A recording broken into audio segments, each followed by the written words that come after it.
Welcome to the Gallery of Dayak Iban Folklore. Episode 3 continues discussing folklore that comes from Iban oral genealogy or Tusut, specifically tracing down descendants of Beji, who is featured in episode 2.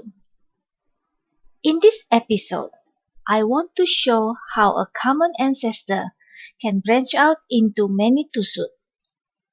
I choose this lineage because I want to show that mankind, the demigods or Panggau People, and the demon-huntsmen or antu gerasi come from the same ancestors, and how these beings, which exist in different realms, are connected to one another. From the ancestor named Seragindit, the separation of mankind, demigods, and the demon-huntsmen started in the 5th generation. The children of Antu Berambai Bulu, namely Telicu, Telicai, Ragam, and Amut. From Telicu comes the lineage of demon-huntsmen, or as the Ibans call them, antu gerasi. Antu gerasi are spiritual creatures that exist in the spiritual realm of the land.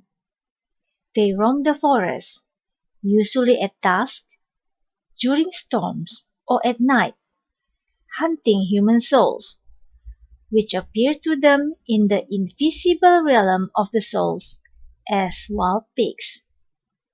Some antu gerasi live in a longhouse associated with fig trees.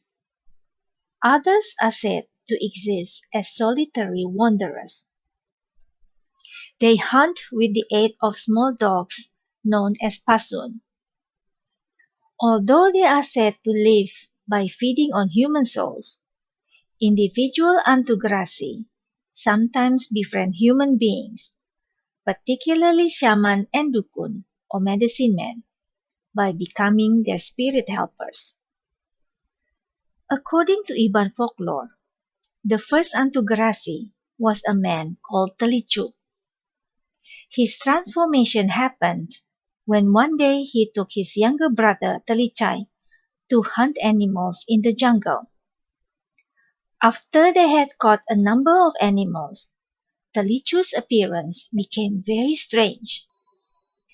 His body grew as big as the trunk of a tapang tree, his eyes as big as saucers, his ears as big as winnowing baskets, and his height as tall as a sibau raras tree.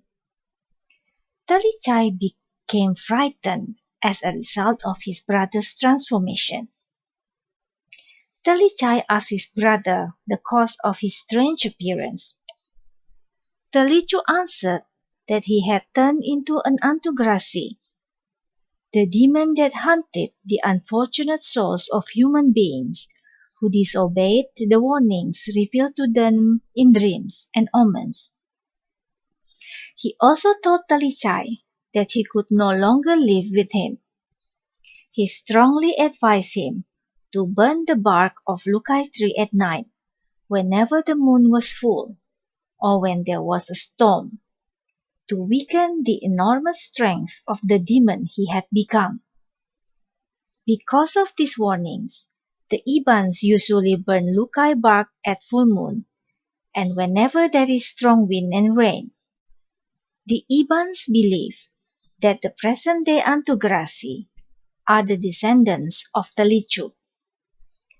According to some version of the folklore, Telicu was the father of the archdemon Nising.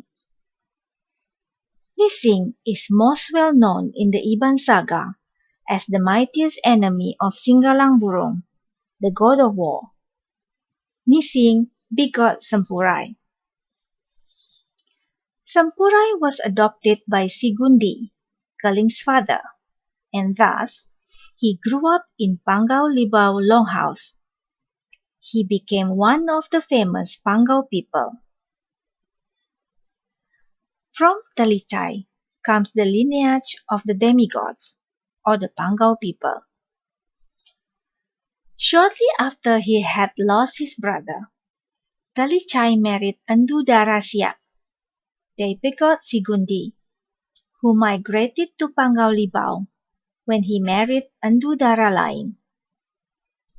As mentioned in Genealogy 1, Sigundi adopted Sampurai and raised him in Panggau People after he snatched the boy from the lair of the Demon-huntsmen.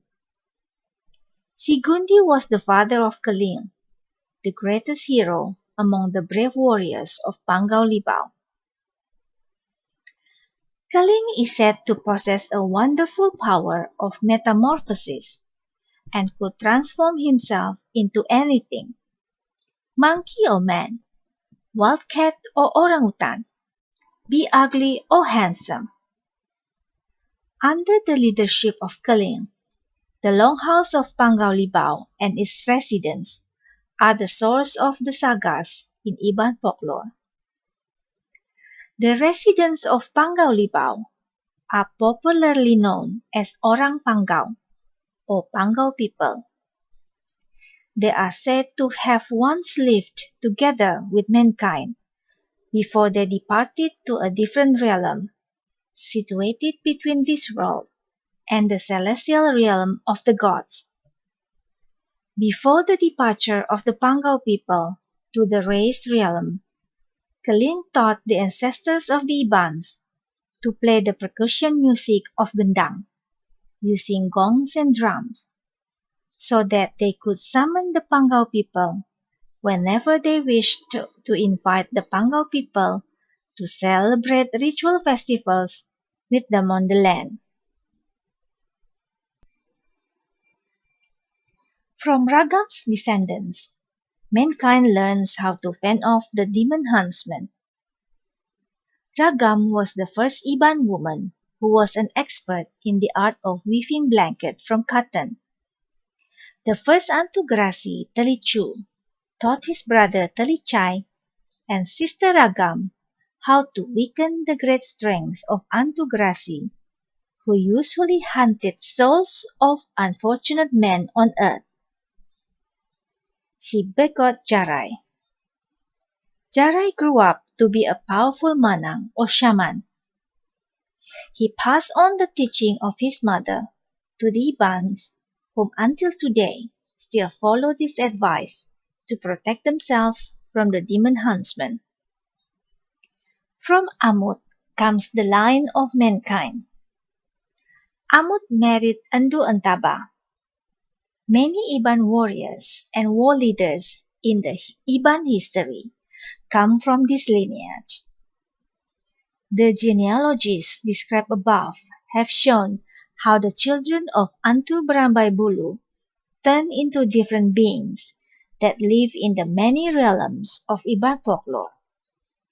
Nevertheless, their descendants, mankind, Panggau people, and demon-huntsmen continue to cross paths and at times intermarry, as illustrated in the many stories of Iban folklore. These stories will be featured separately in the future episodes. Thank you for watching episode 3. We'll be back with more stories in the next episode. Your host, Indai Sampurai.